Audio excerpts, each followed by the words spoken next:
Your market doesn't suck. Your marketing, your sales, and your SOPs suck. In fact, my good friend Jered Williams, the Wealthy Plumber, grew his business to $5 million with nothing but a dream, a couple texts, and the best beard in the business.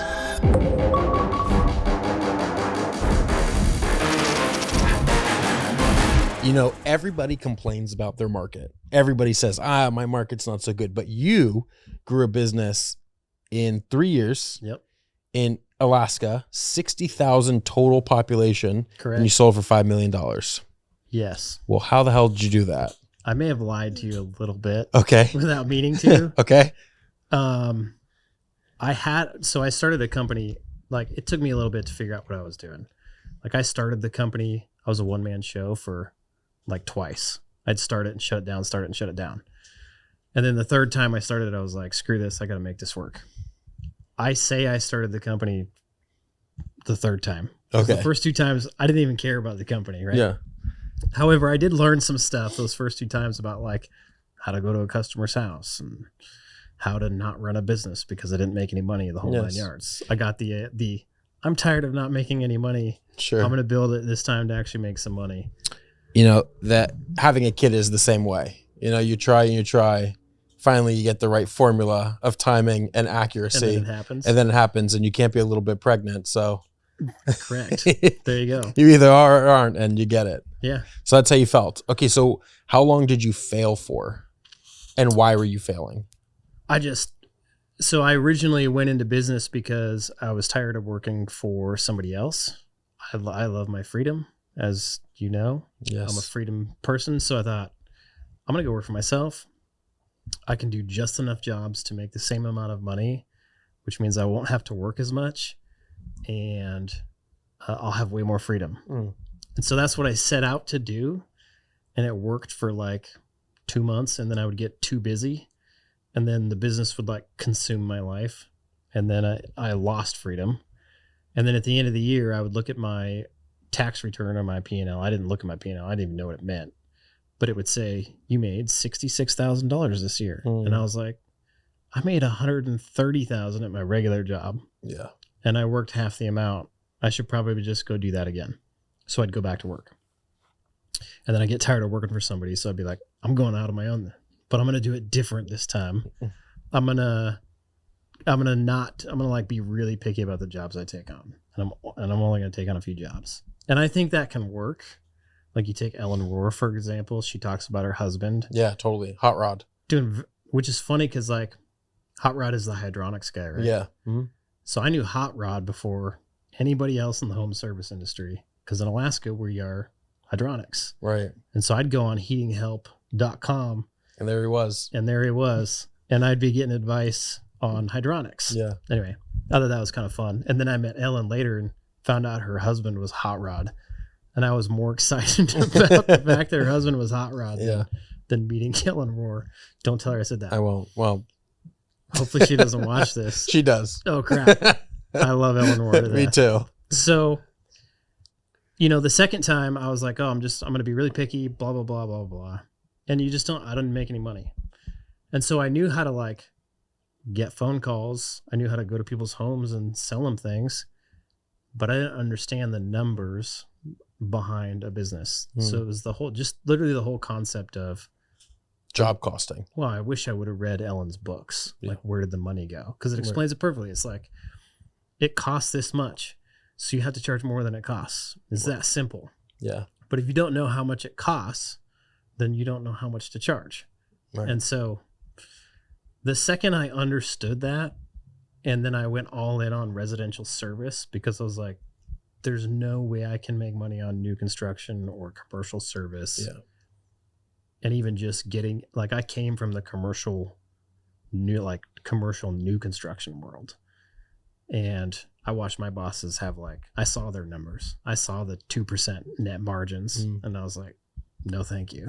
That's like, they're doing, like the company that I worked for, they would do a few $100 million in a year, but then they'd have very little left over at the end of the year. And I'd look around and go, this is crazy. This was new construction? Like not residential new construction, like construction. Yeah, it was more like industrial construction. Got it. Yeah. So in addition to lower net profit, there's also payment terms. And obviously you're not charging the premium for it. They want the grunt labor. Correct. And so the main company that I worked for, what was kind of cool about them is he started out as a mechanical contractor and very quickly realized that that's very crappy and became a general contractor. But he kept all his mechanical contracting in-house. And I would watch those guys. So they had subs. So that we did plumbing and carpentry and like the project management in-house. But I would watch electrical subs, HVAC subs come in. I'd see grown men crying in the office because they haven't been paid. Sure. They put a bill in, 180 days ago. And they're telling him, well, we still got 60 days before we get paid, and then we'll pay you 180 days after that. Yeah. And they're like, I can't make payroll on Friday. Right. I'm like, I do not want to be that guy ever. I will never do that. So it was like a no-brainer to go to residential service. Once I connected, service, charge more than it costs. Pay immediately. It was boom. It was, I got cash flow. And so I started, and I remember the first time I crunched my numbers, I was $259 an hour, and I was marking up 100%.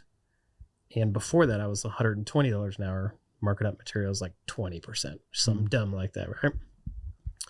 And I remember going to my first job thinking, this isn't going to work. There's no freaking way. Nobody's going to buy anything at this. And I went to this job. It was a water heater. I showed up, charged the guy $2,800, and I was all done getting ready for payment. And he goes, are you sure you're making enough money on this? And I was like, no way.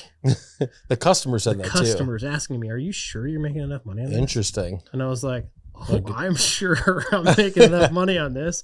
This is freaking awesome. Yeah. And then it was just on from there. And so I started working.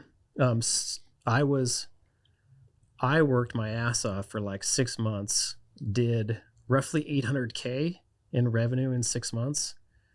And I only kept $80K of that.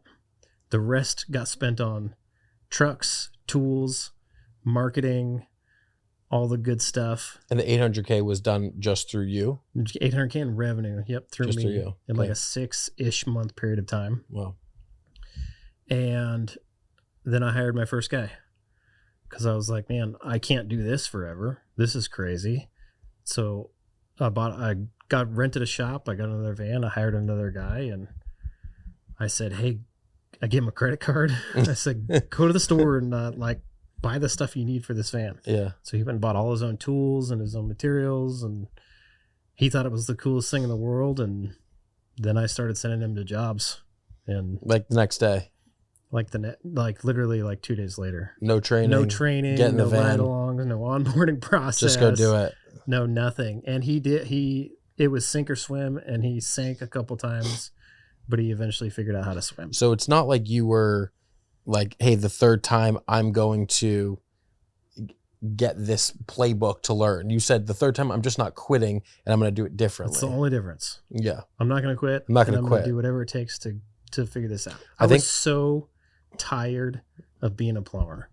And I was like, I wanted more out of my life, and I felt stuck. And so I was like, I'm done being stuck.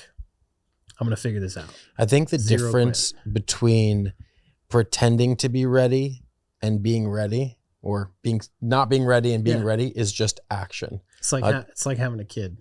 Just have the dang kid already. I'll tell you a funny story. You're not ready for it. So I'm afraid of heights. Okay. Yeah. I don't like it. Do you like heights? They don't bother me. No. Okay. All right. So me and Levi, we jumped off a boat and we climbed up to this pier, and it must have been 30 feet, maybe higher. It felt like higher, 30, 40 feet. Okay. Mm-hmm. We're climbing up these posts, and we get to the top of the ladder, and everybody just is running, and they jump off. And me and Levi kind of look down, and we're like, oh no. That looks like a long We're way. Stuck. Yeah. And then I thought we were negotiating with each other, hey, should we go back down the ladder? Just not do this. It's like, that's more dangerous. We fall on the rocks, the slip. So we both sat up there, and we're like, what do you want to do? We sat up there and we looked at each other. It's like, you know what the difference between now and 5 seconds is? That we'll still be up here if we just wait, but in 2 seconds we could be down. Mm-hmm. So we looked at each other, said, I love you. I love you.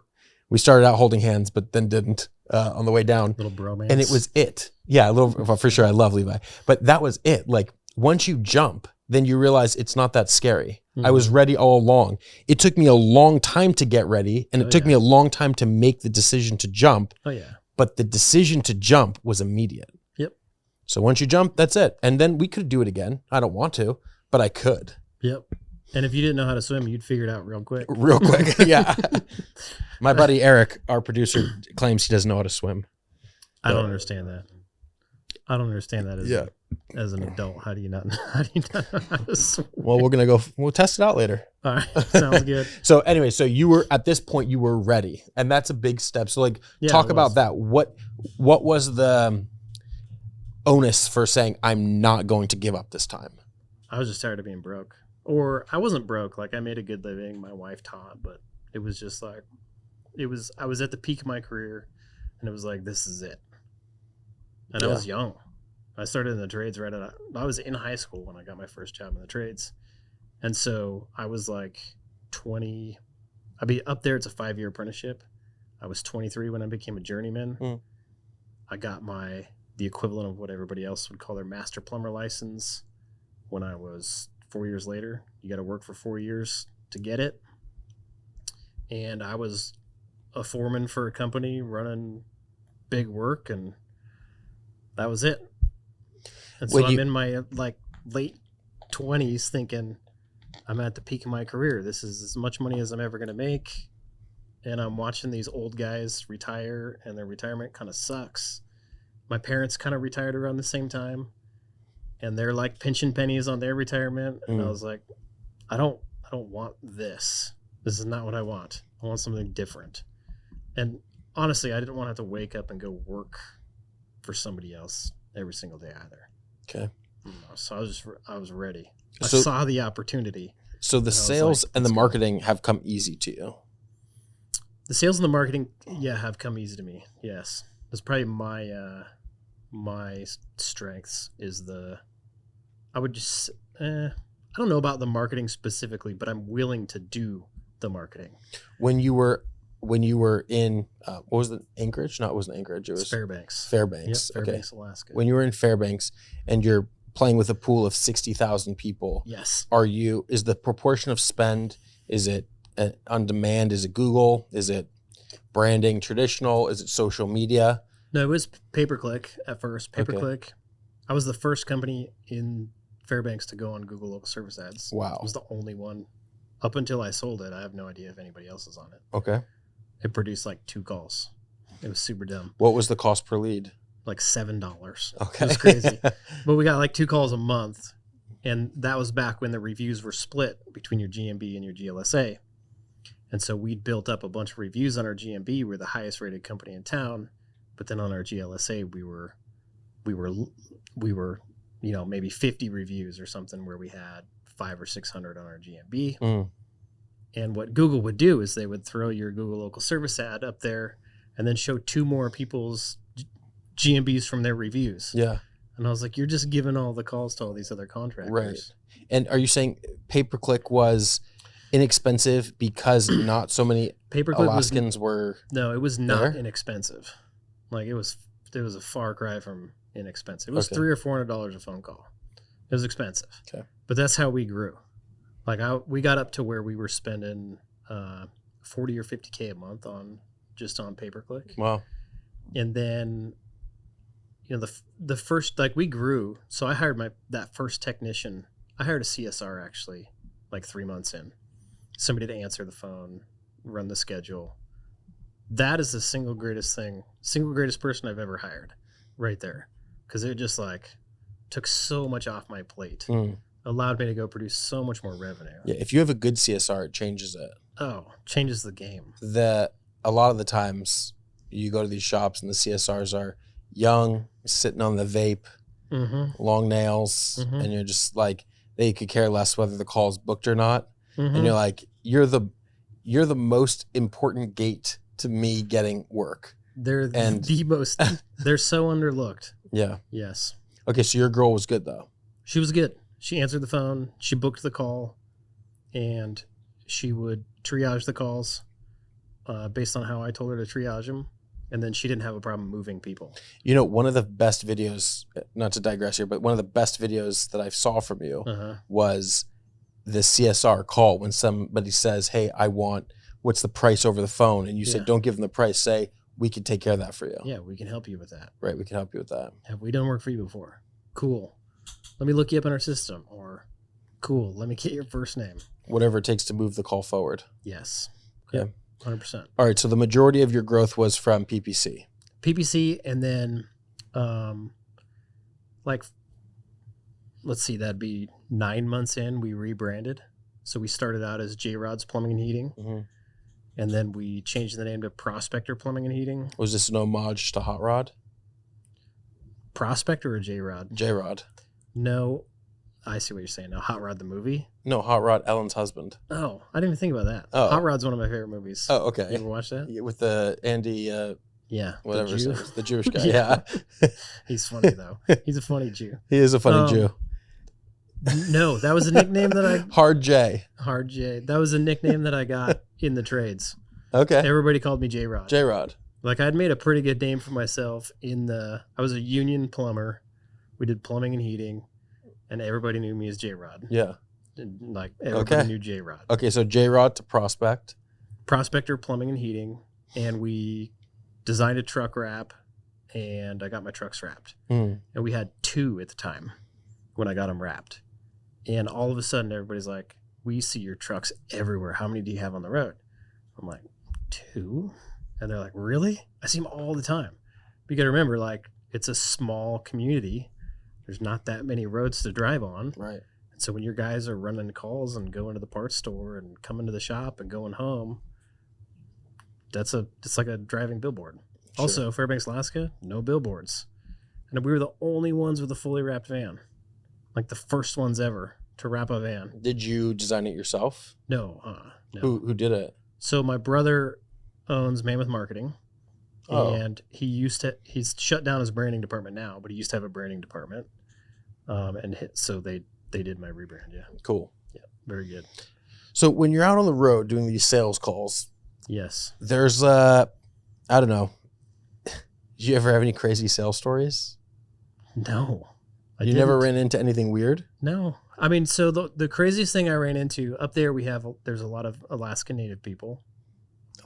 Native people? Alaskan Native, yep. The Native Americans of Alaska? Kind of. So there's like Native Americans that live southern, and there's Eskimos that live more northern. Different people. Okay. A little different. Both Native American?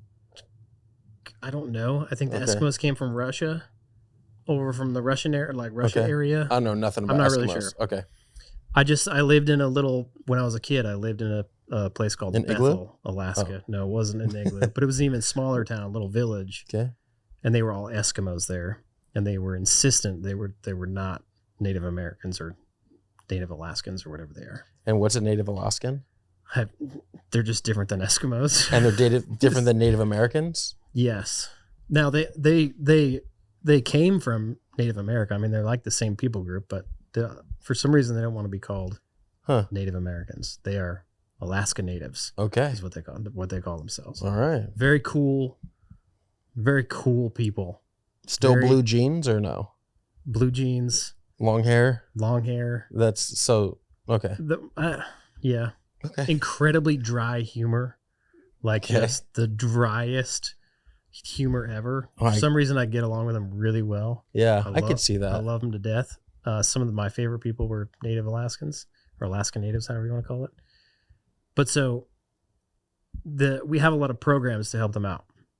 So they have really bad alcohol problems. And so there's a lot of programs to help people get on their feet. And they specifically build like this low income housing for them. So there's a Native corporation there that handles all that for them. And I got hired by the Native corporation to go in and tear out a cast iron gas-fired boiler and replace it with a high efficiency like wall mount Lochinvar combi boiler. to do their heating and their water heating. And so part of this is there's a condensate line, and I've got to go into the house and find a drain line. And so I'm going into the bathrooms, and I walk into this one specific bathroom, and there's literally a pile of toilet paper like 4 feet tall, and all the toilet paper has on it. I hate all that. of it. I hate that. And I could probably still pull up a picture of it on my phone. Okay. It'd take me a long time to find it because it was a long time ago. They're not flushing the toilet paper? No, I don't know why. Okay. You didn't ask? No. That's the first question I would have asked. No, I didn't ask. What the f*** is this pile of shit here? I'm not coming in here. I went around to the other bathroom. Okay. But so I've seen those. I've seen lots of like hoarder homes. I'm absolutely amazed at how many hoarder homes there are. As I asked you, about a year and a half ago, replaced an 80 to 80 furnace in a hoarder home. Mm-hmm. And it was sold. I went there with the installer to be an apprentice there. Yep. And it was brutal. It's amazing how much stuff they could fit in to the house. Like how much this guy wanted to keep offering us Swedish meatballs.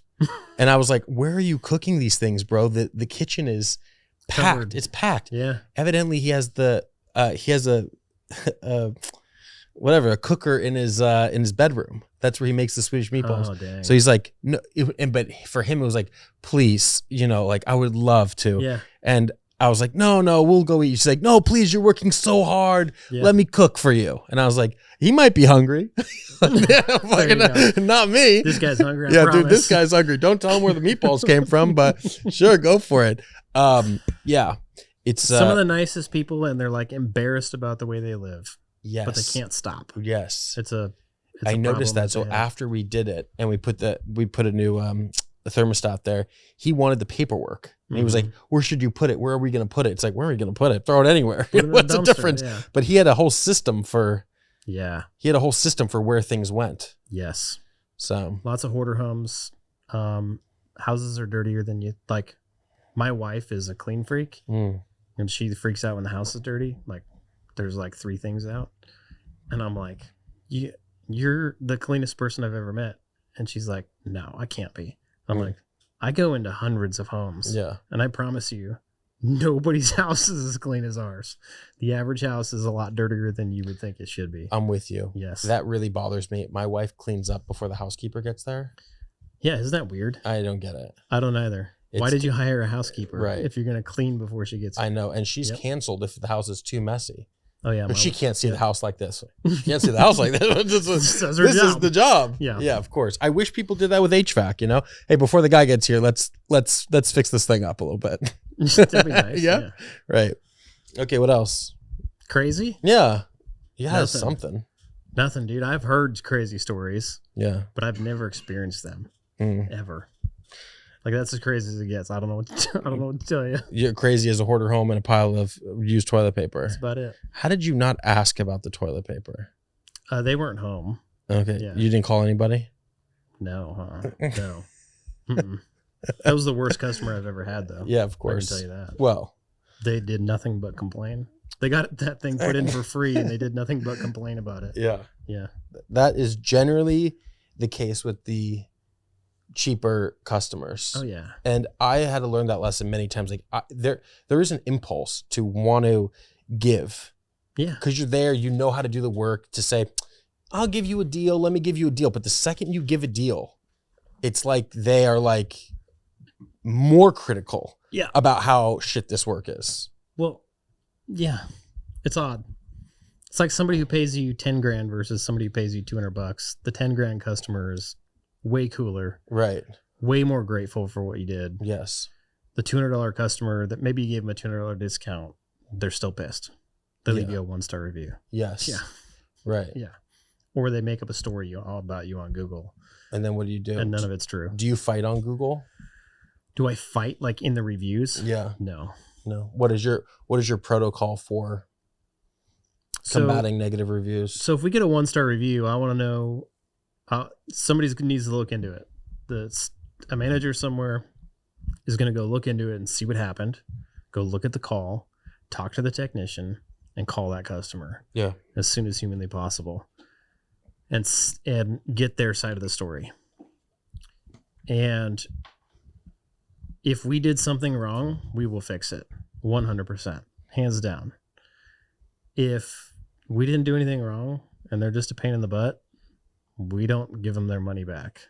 You don't? No, because I've given too much money back and there's still 1-star reviews on my GMB. I don't think I've ever had anybody change their review because we gave them money back. Mm. However, I will go to the end of the earth if we actually did something wrong to fix the problem. Yeah. So like if I don't remember the scenario, but like we've been to people's houses and we messed up and we go fix it and we hire other contractors to come in and fix a little bit of extra and send them flowers and a card and do our absolute best to make it right with that customer. And those ones will go change their reviews because you actually did something about it. And those are the best ones because typically the review, when they change it, it's like update. These guys came back after they saw my review and completely fixed what they messed up. That's the best. That's what you want to see. Redemption. Yes. However, the ones who, like we just had this happen at my new company, we went out and we did a service and the lady complained, made up a fake story, left us a 1-star review. And if we were to call her up and we can't please her, we can't make her happy because we didn't mess anything up. Right. And then if we give her her money back, then she wins. we gave her money back, but then she still has a 1-star review. Right. Yeah. So those, you just say, thanks so much. What is the response you would write? I would respond nicely. I mean, now I would have AI write it, but I would tell AI, hey, like, respond in a way that looks good to everybody else who's reading this. Because I don't really care about that customer. I don't need them to see the response. But all my future customers, I need to see how I need them to see how we handle the response. So typically we'd ask them to call us back. Hey, if we made a mistake, we're 100% stand by our work. We want to make this right.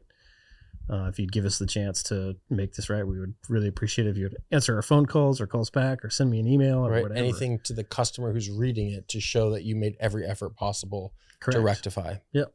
Okay, so now you're doing I think you said 800,000 in 6 months. Yep. You hired your CSR, you hired one guy, buy the things, throw it in the truck. How do you get to 5 million? Like where were your catalyst guys, buy points? Trucks, no, yours. Budgets. Yours. Okay, is that That's it. That's it. So, yeah, pretty much. I mean, I wanted to grow and I was ignorant. And ignorance was bliss back then. I mean, I had my growing pains, but the ignorance, I was willing to push into things because I wanted it so bad and I was ignorant. Right. Sure. I didn't know what was coming, sure, which was really nice. But yeah, it was basically, I hired a guy January 1st I get the years mixed up. Basically January 1st. Yeah. A couple months later, I hired another guy. Sure as shit, when I hired him, call volume drops off a cliff. And so I'm scrambling to do more marketing, right? Raising budgets, whatever it takes. And then did you have a script for these guys in I want you to run 4 calls for this close rate and this average ticket? Did you have expectations? I didn't know what close rate and average ticket was. Okay. So these guys were just doing the work. Were they going out and selling the jobs, or were you selling and they were fulfilling? So with that business, we ran a selling technician model. A sales tech. The entire time. Okay. So the tech sold it and installed. Okay. Did everything, start to finish. And they were paid on commission or hourly? Mix. So in the beginning, they were paid on hourly, and then we switched to a mix between hourly and commission. We were a union company, so we're taking in union hands. It's a very union town up there. Okay. There is no non-union plumber. That's not even a thing. Got it. So we were taking in union guys, so we had to follow all the union rules, but then we had to find a way to incentivize our guys to want to earn, do better. So we put them on you get commission after a certain revenue goal for the week. Sure. Yeah. And that worked out really well for us. So in the new models that I've seen, which I really like, Lee's Plumbing does this, Tom Howard's company, they have a flip up model where a tech will go out there, diagnose it, see that there's a potential for a system change out, call the manager then sends the sales guy then closes the deal because it looks like it got escalated to a point. And evidently, he's got this one guy, Phil Falansky, who sold $19 million. You know Phil? I've seen him. I've seen the thing. Great guy. I mean, it's unbelievable. Yeah. That's cool. Would you change it to that model, or you like your sales tech model? I would. I think you need to get a certain level of scale for that to work.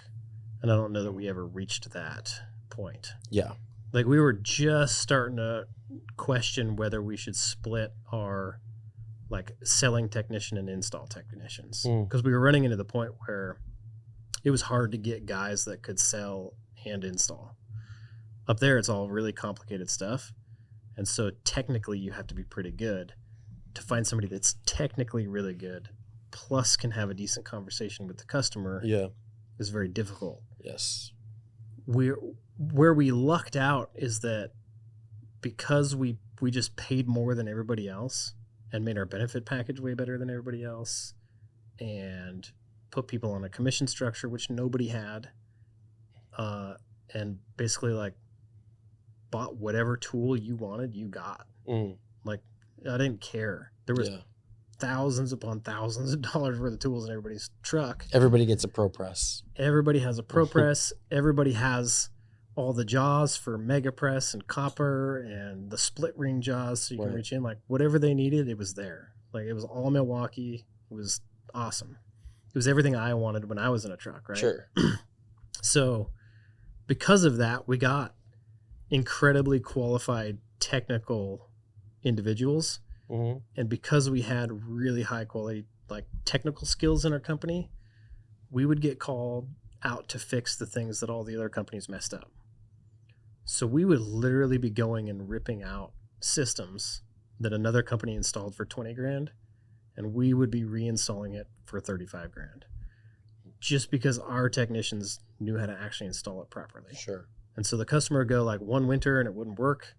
They'd call us up because we got to be known as, if you want it done right, you call these guys. But you better be willing to pay out your ass.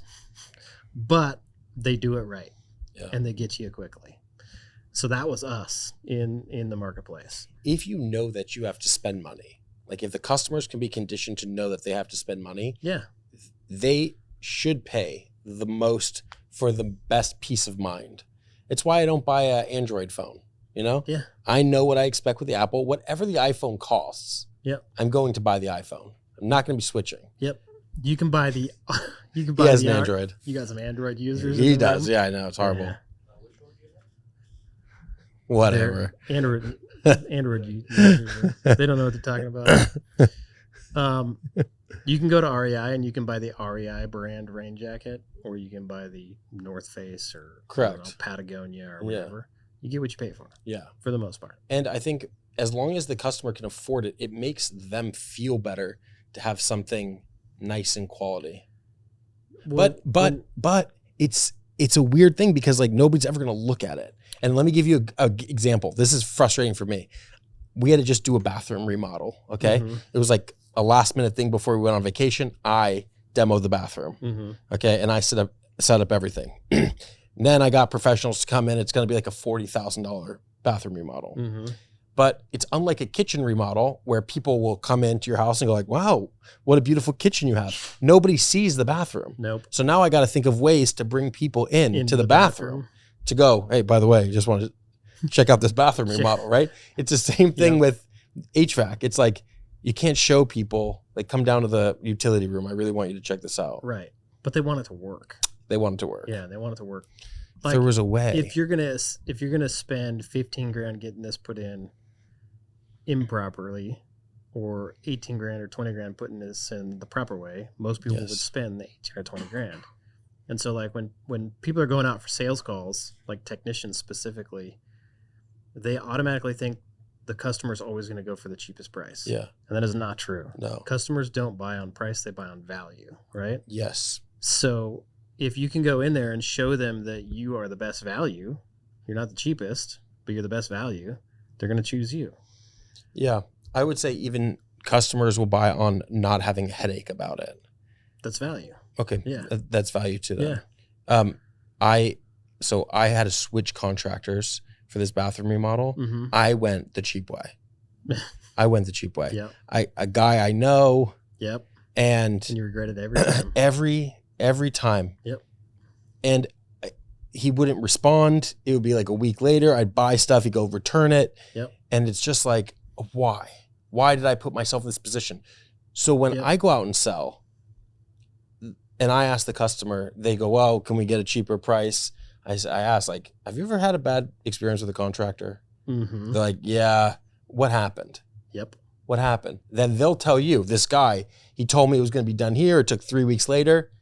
That's why we're not charging you $13,000. Amen. Right? That's the reason. If you want that, if you're willing to risk that, go for it. Go right ahead. But for the delta, for the difference here, $15,000-$16,000, you're not going to have to worry. This thing's going to be put in on Friday. It's going to be perfect. And if it even looks at you wrong, we're going to send get Calvary here. Yes. I will move heaven and earth to make it right. Right. Yep. I 100% agree. I always taught my guys, there's value and then there's real value. Like, this guy's going to put it in like this. You're going to put it in like this. That's a tangible value, right? This manufacturer recommendation said this should be installed this way. Yeah. Most people do it this way. 9 out of the 10 contractors you called are going to do it this way. We're going to do it this way. Yeah. Tangible value. Or we're going to put in this higher efficiency unit, tangible value. Then there's like perceived value, right? So like, we had a guy here, he was going and doing water heater quotes. And I was looking at his times that he was there, bidding the customer.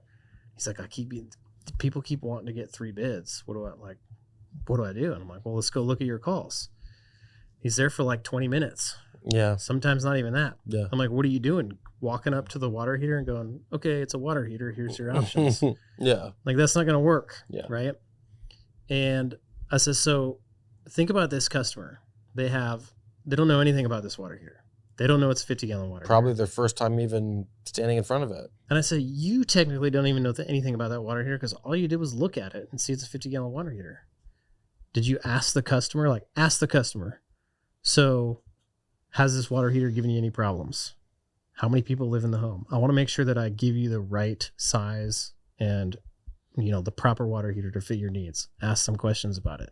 That's like perceived value. Yeah. Now they think that you're the one that's like custom designing a water heater for their home, which you should be, BTW. Yeah. Even if 99.9% of them are the same 50-gallon electric water heater. Yeah. You should still be like, what if they had 10 people in their home and you go put in a 50-gallon water heater? Yes. That's no bueno. Agreed. So I'm like, go over there, ding on the expansion tank, operate the valve and see if it works, pull the covers off, measure the electrical, turn the breaker off. Yeah. Check the thing out. And then go give them some quotes. And I guarantee you're going to have a totally different story. One of the most interesting things that I've experienced on the buyer side and on the seller side is that if the customer doesn't understand what it is, they're never going to move forward. Yes. So one of our rules is before you can sell anything, you have to exchange knowledge for trust. Yes. All I want you to do is tell them how this thing works. Yep. You don't need to get technical. You don't need to give them every detail, but they need to have a general function that they can recall how something worked so that when you go to close them, you're like, do you remember when we were in your basement and we were talking about how you have 4 kids and you always are the last person to shower and you get cold water? Yeah. This is why. Yes. And this is why you need a tankless water heater. Yes. Right? The recall is really important for the customers. And sometimes when you get technicians, they're so technical and they know it so well, it's assumed knowledge. And the customer doesn't want to be like, hey, I don't know what you said. So they just go like, yeah. And then you think, wow, I'm really good at explaining things. And then you go to sell them $20,000 and they're like, what am I paying for? Yeah. Right, weren't you just putting a little tube somewhere? See, I think that's where we get I hear all these guys, and you listen to like Hormozy or whatever. By the way, like Hormozy's book, 100 Million Offer, that came out like right when I was starting my company. Yeah.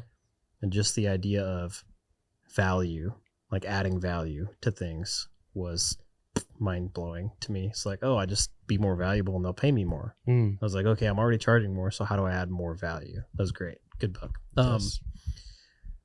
But I think that we misconstrue, like technicians specifically, and probably a lot of business owners misunderstand where the value comes from in the call. We're thinking it's the truck wraps, it's the marketing, it's the professional photos, it's the call ahead, it's the booties, it's the way we knock on the door, and all that stuff does add value, but everybody's doing that nowadays. Yeah. Everybody. Yeah. Or most people. No, any legitimate company is totally doing that, right? So those things are now almost expected. Yeah. Now, what people aren't doing, we kind of talked about this earlier, was when you're giving options to the customer, they need to be relevant to the customer.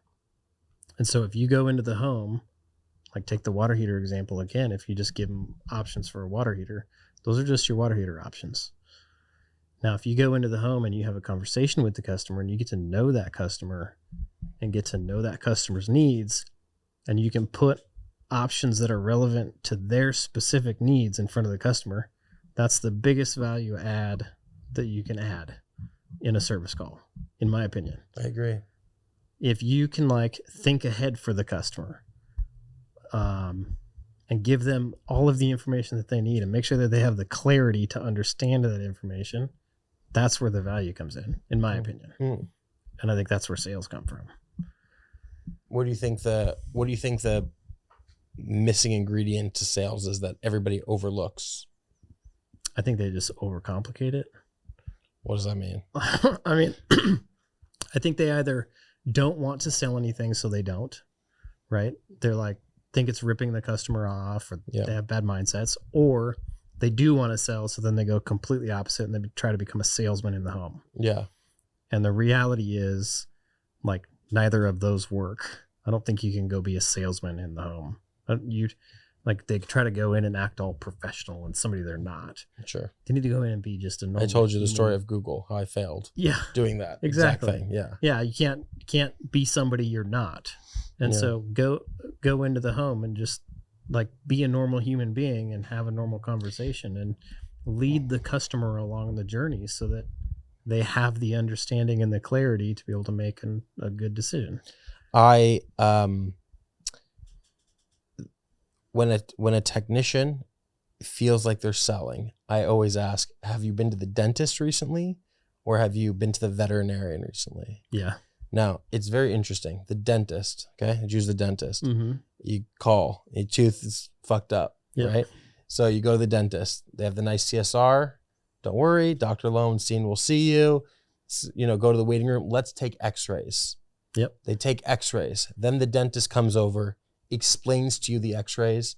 Then the nurse comes to explain to you the payment plans. Then the work is done. Then they say, you know what? We really need to see you every 6 months for the next work. Yep. It's literally the same structure, and never does the dentist feel like sales.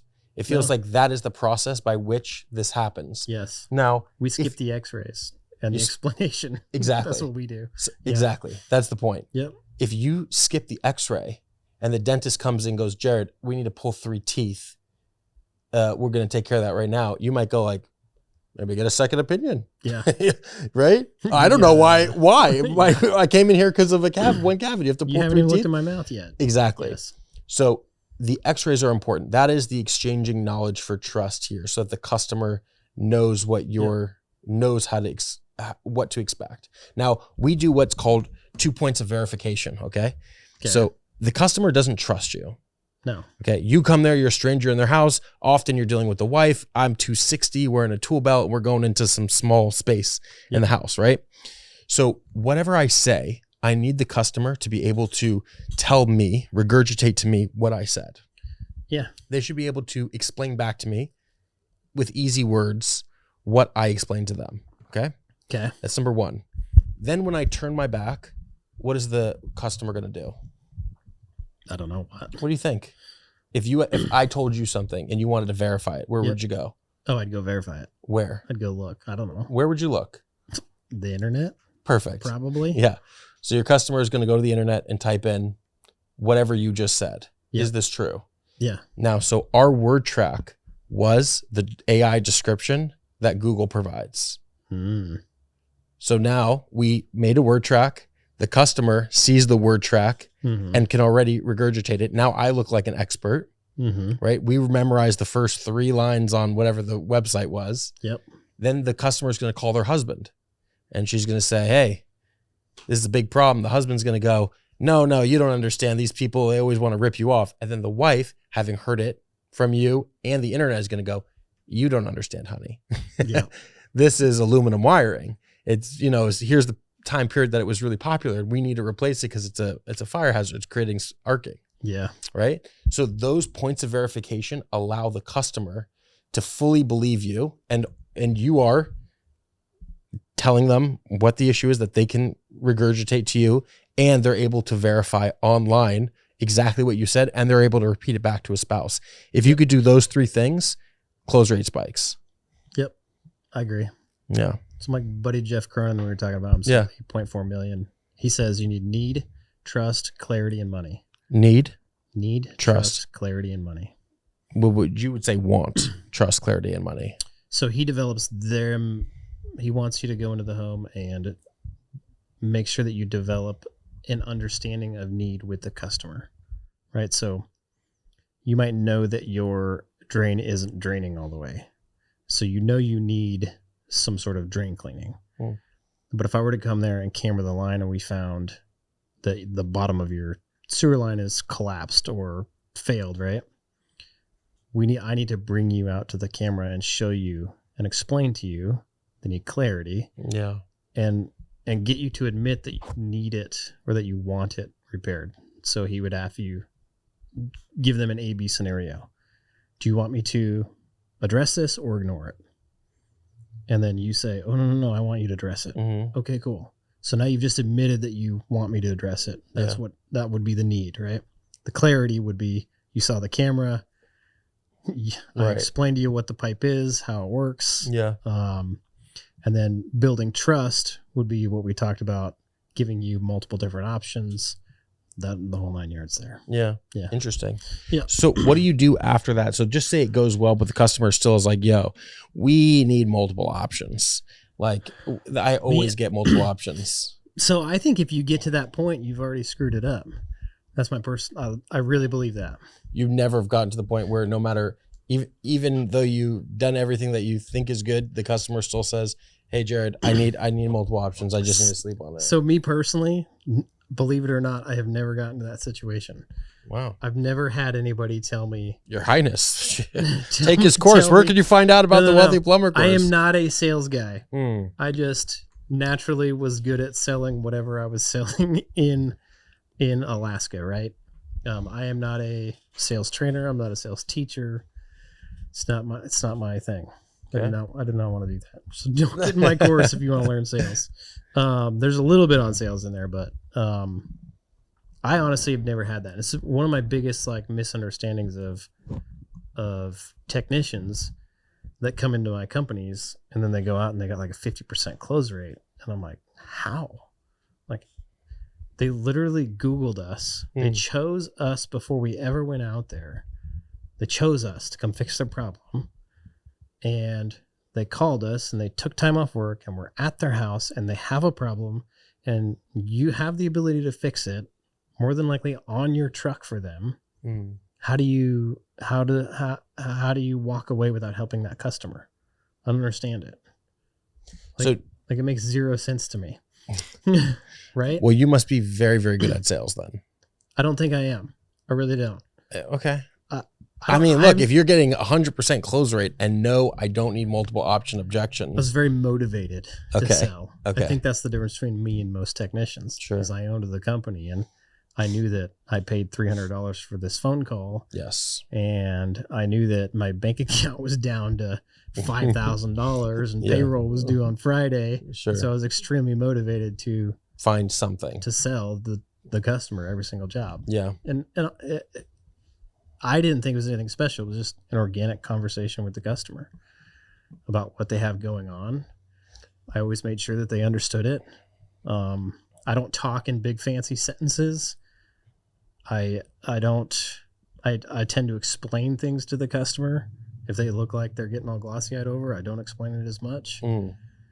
If they are looking like they really like this technical explanation, I go even deeper on the technical explanation. So now let's go where you're not the one selling and your technicians are having a 50% close rate in this example. How do you coach your technicians to, do you rehash those calls? No. So in the past, I've just got them sales training. Like we would do, I think a lot of that just has to do with mindset. I Okay. really do. So we did a lot of just mindset and communication, like basic mindset, basic communication skills, training wise. Yeah. Those things. And then also just designing the business better, right? So like if your average ticket is $3K, that's awesome. But at the same time, it's $3K for anybody to start doing business with you. Right. It's kind of a lot. Yeah. So can we design the business in a way like you were talking about it's a game theory? Yeah. Game theory. Is that what it is? Yeah. Dude, Great memory. man, I got it finally 3 hours later. So like how can we design our pricing system and our price book to where it's a game for the technician and it's like it creates the outcome that we want, right? I think those things were like, for me, those were more important than like, let's get sales skills. It was, let's learn how to just communicate to people. Let's make sure that you don't think that this is evil when you're going home, Sure. right? Yeah. Let's make sure that you understand that when you do this, you're actually providing a better service for the customer. And when you don't do it, you're actually doing a disservice to that customer. So like I would play yes or no games with my guys. I took some 1-inch like foam board and I printed out yes on one side and no on the other side on a piece of paper. And I stuck it to each side of the foam board. They all got a foam board. I said, we're going to play a little game of yes or no. And I'd pre-write these questions the night before. And I would walk them through a story and make them answer yes or no. Okay. And so it was a great way of like, they have to construct the knowledge for themselves. Sure. So one of my favorite stories that I would tell them was, we had a couple guys that worked there called Nick and Morgan. And they'd all have their yes or no. And I'd say, is it wrong to sell the customer something they don't need? They'd all, yes, absolutely, across the board. And I'd say, okay, pause the game for a little bit. Nick, what kind of phone do you have? And he'd pull he always had a brand new iPhone. Pulls a brand new iPhone out. I said, okay, game starting again. Does Nick need that phone? And they'd all be like, no. And so then I'd be like, okay, so did Apple screw over Nick selling him that phone? And they'd be like, no. And so then I would ask them, okay, is it wrong to sell the customer something they don't need? Then they'd have to answer no. Yeah. So now they've just kind of constructed their own knowledge. So then I tell them a story. I said, imagine Nick and Morgan both go into a Verizon store. They don't have phones. And they're like, we need to go get phones so we can call people. And Nick goes into one store, Morgan goes in the other store, and Nick says, he walks in and the sales guy's like, what do you need? Nick says, I need a phone. He goes, what do you need it to do? He says, I need it to call. He goes, cool. I got the perfect phone for you. This phone right here, crappy little Nokian phone, is $50 and it calls people all day long. The brick. Yeah, I remember that. Whatever it was. I had a Nokian one that just had, like, I don't think you could text on it. Yeah. I really don't. Anyway, Okay. So he sells him that phone. Nick's stoked. He went in. He needed something that called. He got the thing that called, and he walks out of the store. Morgan goes into a different Verizon store. Sales guy says, well, how can I help you? He says, I need a phone. And the sales guy says, what do you need it to do? And Morgan says, I need it to call. And he says, well, let me show you all of the options that we have available for phones. Yeah. He shows them the Nokian phone that can just call, or the brick or whatever. Shows them the flip phone. Shows them the iPhones and the Apple Watches and the iPads and what all that stuff can do. And Morgan has no idea that any of those things exist. He's completely mind blown. He ends up with an iPhone and an iWatch, and he leaves the store. Yeah. Got sold something he didn't need, Totally. but he sure wanted that sucker, right? So then I asked the question, did Morgan get ripped off? No. Okay. So then Nick and Morgan get together later, and Morgan's like, actually Nick is like, hey, check out this phone I got. And he pulls out his little phone, and he's showing Morgan, and Morgan's like, dude, check out this phone I got. And he pulls out his iPhone and shows him how he can watch YouTube videos. He can text his friends. He's got his email on there. He's got Facebook on there. It pairs to his smartwatch. And Nick's like, man, I wanted that. Yeah. Right? And so he went into the store and he wanted that. He didn't know he wanted it at the time. And now he's got to go back in the store. He already paid for this dumb phone and he's got to go spend more money on an iPhone. So in that situation, did Nick get the better service? No. So when you guys go into people's homes and you don't show them all of their options, you're doing what that salesman did to Nick. And you're doing a disservice to the customer. And we got to stop doing that. Can't do that. Yeah. Like you all say you want to give good service to your customers. Well, then go show them all of the available options. Make sure they understand them. I love that story. It's a good story. It's like creating demand through education. Yeah. Right? Like because the character who got the iPhone, what was his name? Nick? Morgan. Yes. Because Morgan learned about what this phone could do. Right. It created demand in him. Right. Like, I want that. But Nick got exactly what he wanted. Yes. But think about your customers in the plumbing, air conditioning, electrical world. Like, they don't know that pipe relining is a thing. Right. They don't know that maybe like digging up and doing a repair versus digging up the whole line. Maybe it's only $500 more to dig up the whole line, or $2,000 more to dig up the whole line. And it makes total sense for them in their situation. Yeah. If we don't give them the options, if they don't know that it exists, they can't ever buy it. What's so interesting, Jered, is like I'm literally in this position with my bathroom remodel. We already went over budget. Okay. Uh-huh. So my wife is like, "Hey, there's a $2,000 vanity that I want." Yeah. We didn't budget for that over. Yeah. Right. So what is your wife? So you can't say no. Yeah. Well, so she's like, I'm like, no. Is there a different one? She's like, hey, already spent a lot of money on this for $2,000 more. Don't you want to walk in and just be right? Like we're gonna look at this every day and go like, oh, this sucks. Yeah. But for $2,000 different, I could be happy. Now, if you can harness that $2,000 compounded over the amount of jobs you could do, even a quarter of that would be life changing for a company. Yeah, 100%. Okay, so walk me through this. So you fail again. You start a company. You're like, I'm not failing. I'm determined to do it. You get $5 million, and then you decide, I want to sell this thing. Here's how it went down. Okay. But I got to tell you the rest of the story because we left it January. I hired my first technician. Okay. By October, I had hired 7 technicians, another CSR, so I had 2 CSRs and a general manager. Started October 1st, Eddie Barkhurst, who you met. And so in that first year, we did $2.8 million. That since I hired somebody, but we had built a $5 million company, right? Yeah. So the following year we did nothing. We didn't add any people. All we did was optimize, and we went from 2.8 to 5.2 the following year. Wow. Right? Just because we added enough trucks and enough people throughout the year beforehand that the following year we were able to do 5.2. I think a lot of people miss that when they're like, how did these guys double their company? Well, we added all the stuff the year before, right? Sure. So I had all those people in October.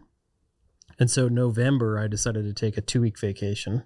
Took a 2-week vacation. A couple things broke. We came back, we fixed them. And then I took off the entire month of December and I just let the business do its thing. And I told Eddie, I said, don't call me unless it's like we're dying and I want to see what breaks. And when I come back, we'll fix it. We made the most money that month we'd ever made. Wow.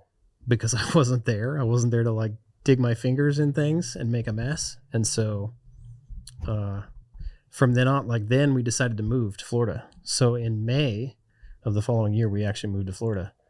And then I ran the business remote for 2 years. And running it remote was probably one of the best things I've ever done because I couldn't touch it. I couldn't go pick up the thing for the guy. I couldn't have a conversation with anybody. Right. All I got was one Zoom call once a week with the general manager. And so we had to start tracking numbers, KPIs, looking at the P&L, thinking about like running the business based off numbers. Very helpful. Yeah. Massive understanding of like what what we can do out in the field that affects the P&L, right? It was cool.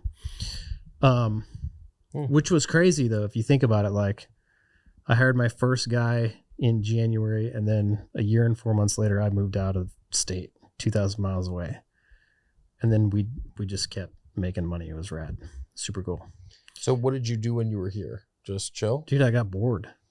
I got super bored. When I first moved here, yes. I bought a house that I never thought I would be able to buy. I spent like $415,000 on a home, which was like insane to me at the time. Yeah.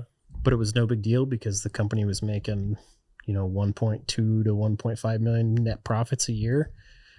And I started doing social media, and then started Wealthy Plumber, and because I was bored, and then it turned into a thing. It turned into, you are the most Google plumber channel in the world. I am the biggest. I think that Roger Wakefield is bigger than me, but if we narrow it down to plumbing business, then I'm the biggest plumbing business influencer, we'll call it. Because you were bored. Because I was bored, yeah. Okay. Yeah. I don't want to go that way. Let's keep going on the story. Okay, so I'm down here, and I would fly back to Fairbanks every couple of months, like once a quarter, to go just say hello, show my face, and then I'd fly back here. And I was getting tired of doing that flying because it's kind of a long ways. And I was looking at my general manager, Eddie Barkhurst, and I'm like, he's a very capable person, a very high quality individual. He had put in, massive amounts of work at the company.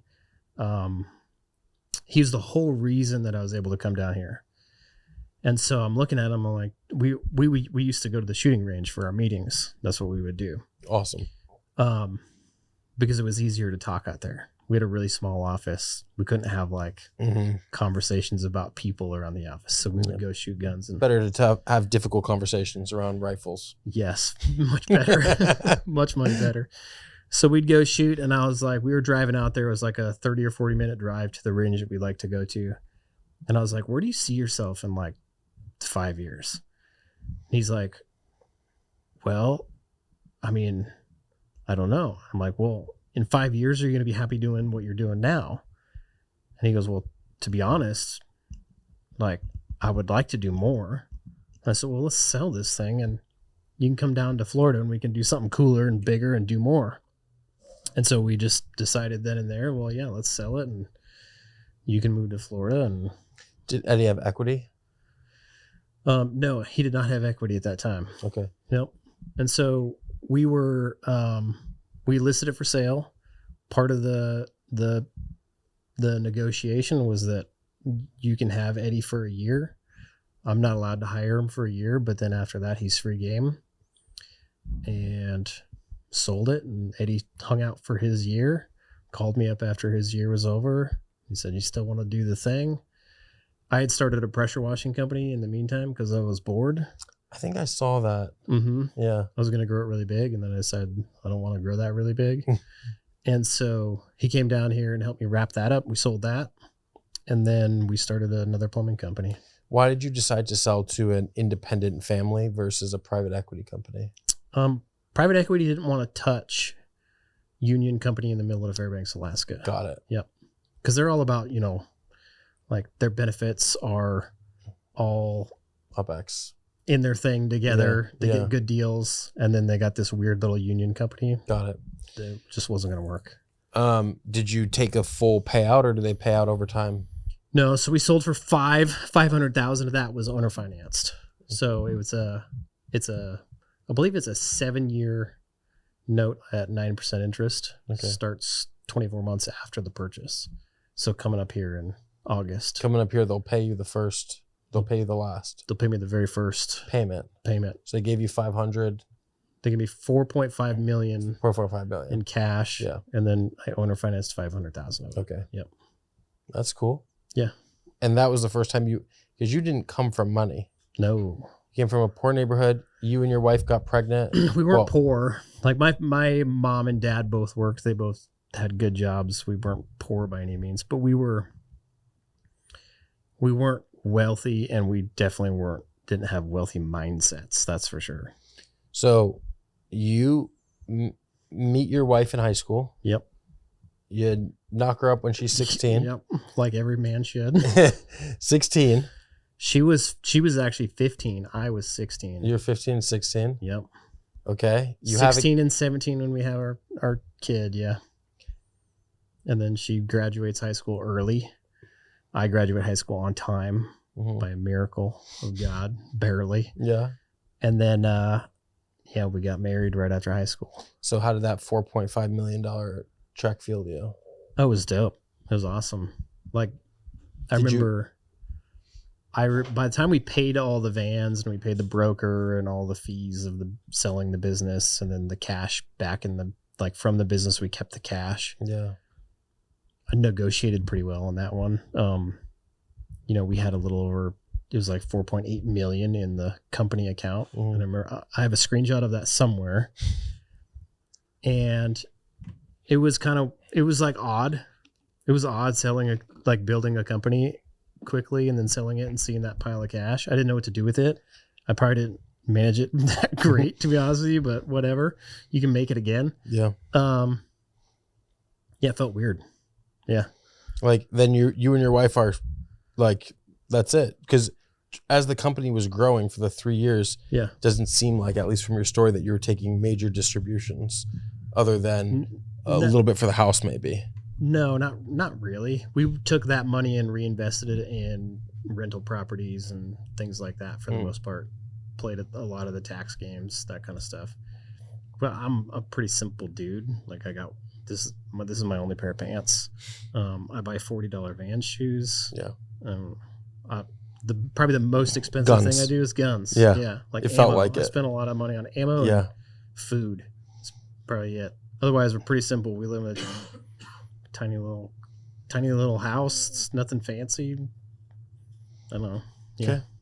And the role that, I mean, we've talked a little bit about your relationship with Jesus and Christianity. Yep. That's played a major role in your life. Yeah. I mean, I grew up in a Christian home, going to church, the whole 9 yards.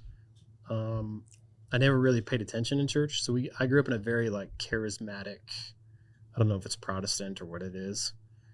It was a non-denominational church, but it was very charismatic. Like people like getting filled with the Holy Spirit and falling over. Oh, really? Yeah. Like what's that called? They go up and then they just go like hum ba da ba da ba, and then they're like speaking in tongues. Yeah, speaking in tongues. All You saw that was you had that? That's how I grew up. Wow. Yeah. So is that real? Speaking in tongues? I don't know. Have you ever spoken in tongues? No. Have you ever fallen over from somebody next to you speaking in tongues? No, but I have like I've been there when like my church growing up, they would bring in people. You ever see I think it's Benny Hinn? Mm-mm. He's a big evangelist. There's the Let the Bodies Hit the Floor song? Yeah. There's a video. It's a really funny video of where the guys were like stomping and they're like the song's playing, Let the Bodies Hit the Floor, and he's like whispering, and then it's like, let the bodies hit the, then it's like floor, and it shows Benny Hinn like laying his hands on people and they're falling over. Okay, I know who that is. Really funny. Yeah. Really funny video. But so I've like witnessed that. Can I ask you in the most respectful way? Totally. Do you think that's real, or is it like a normal person? Like if I went, would I be like, wow? Or is it like a McDojo? Like, oh, that's crazy Uncle Phil. He always gets involved in these things. I don't know. I don't know honestly how I feel about it at this point. I don't think it's fake, like in the sense that like they're just making that up. Like if you read the Bible, there's some crazy crap in the Bible that happens, right? Yeah.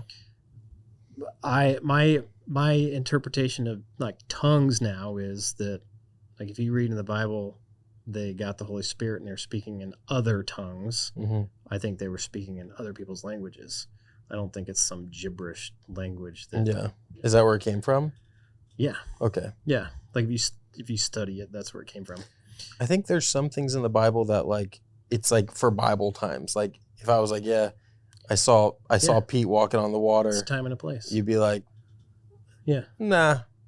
Right? I agree. Yeah. Like I've seen people, like I've seen some crazy crap. Like I've seen people get healed. Like I've seen, there's this one kid, he had one of his arms was shorter than the other, like noticeably so, like 6 inches. And I watched his arm grow. Now, I saw it with my own two eyes.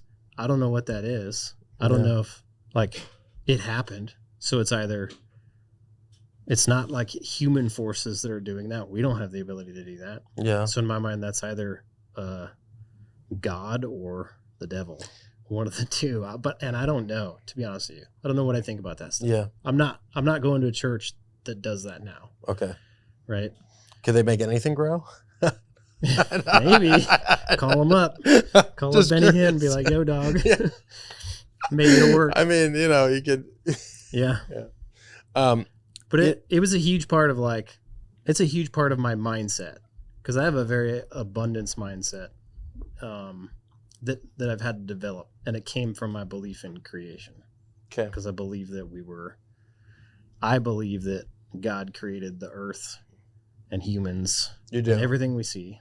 Where do you land on the Noah's Ark story? Yeah, I think it's true. It's true. Yeah, if I did a lot of research into like creation science. Okay. A lot of my friends think I'm Like Ken absolutely Ham insane. type of thing. Kent Hovind. I think it's Ken Ham. He built the Ark Encounter. I don't know. He built I think he built Noah's Ark. Oh dang, I've never seen that. Okay. Maybe I haven't. This is a long time ago. Okay.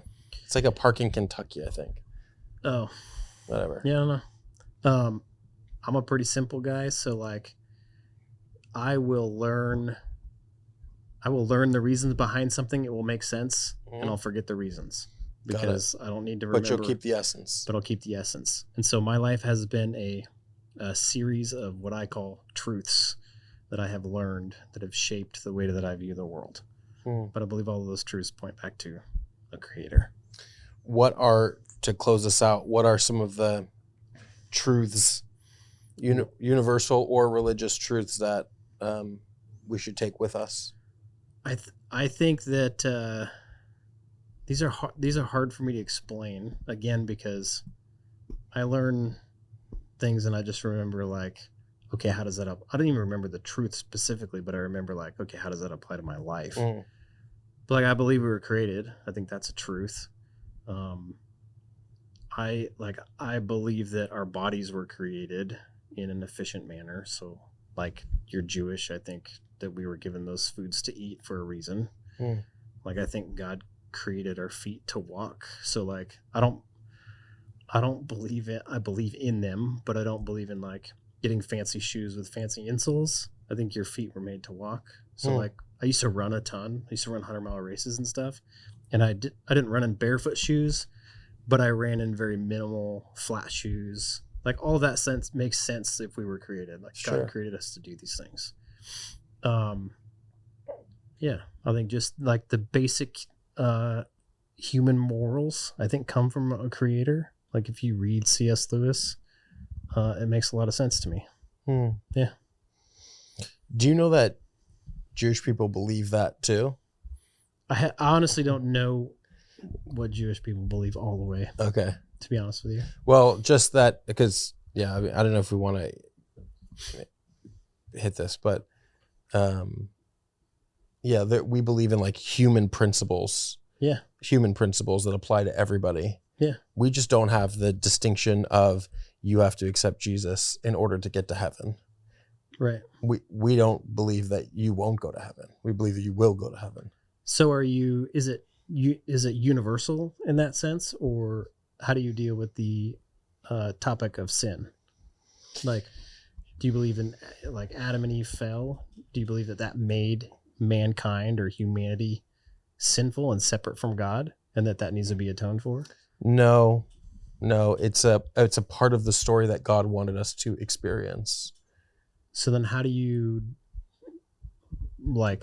I imagine you're not sacrificing lambs on the altar anymore, right? No, but if there was a temple, then they would. Then they would. Yeah. And that's why you want to go get your temple back. Yeah. Yeah.